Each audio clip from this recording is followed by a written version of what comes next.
Let's now bring in Julian Epstein, who was chief counsel to Democrats on the House Judiciary Committee and has been critical of Vice President Harris, is unsure if he'll vote for her, and Lisa Camooso Miller, a Republican strategist who is not supporting former President Trump.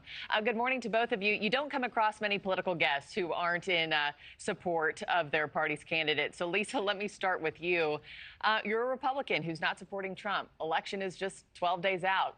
What's your game plan on November 5th? Well, Markie, I've already voted. And the truth is that I stand absolutely where Liz Cheney is. I mean, I'm someone who's been in the party for 25 years.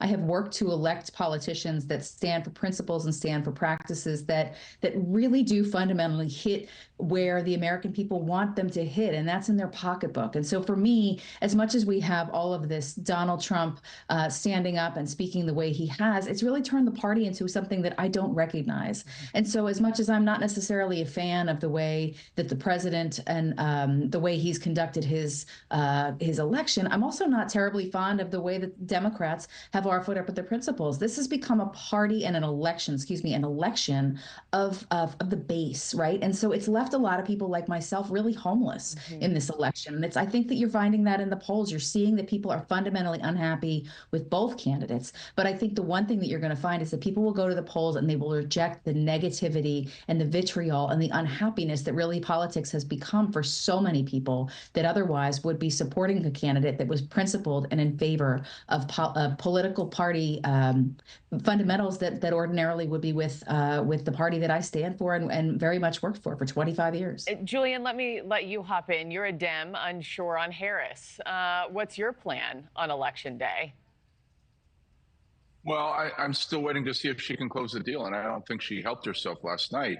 One of the criticisms that I and others have had is that she still is just not answering questions very clearly or very persuasively. She was sort of unable to answer questions last night about the border wall and why she wouldn't ask for executive orders to close the border.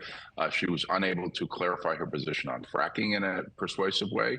On inflation, she sort of went back to price gouging, which is not the answer on inflation. It's no serious economist believes that.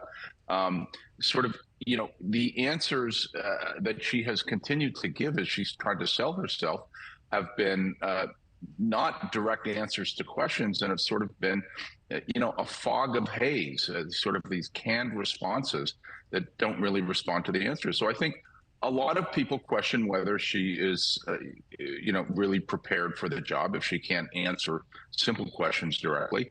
I think a lot of people have concerns about how she actually got the nomination. And a lot of people still really want to know how and why she has changed positions from her far left, ideology that she had just a couple years ago. And is this really something that's sincere or just opportunistic? Look, I think Donald Trump has very, very high negatives. He's always had high negatives. I think a credible Democratic candidate like a Josh Shapiro would be up 5 or 6 points right now. And I think Democrats, for various reasons, didn't do that. And you look at the Wall Street Journal poll this morning, and Trump is up 2 points. Democrats need to be up 3 points in the general nationally in order to have a chance in the Electoral College. And all the early voting signs right now are showing that Republican areas are overperforming and Democratic areas are underperforming compared to what they need to be in order to win. Thanks for watching, everybody. Go to joinnn.com to find NewsNation on your television provider. Also, don't forget to click that red subscribe button below to get more of NewsNation's fact-driven, unbiased coverage.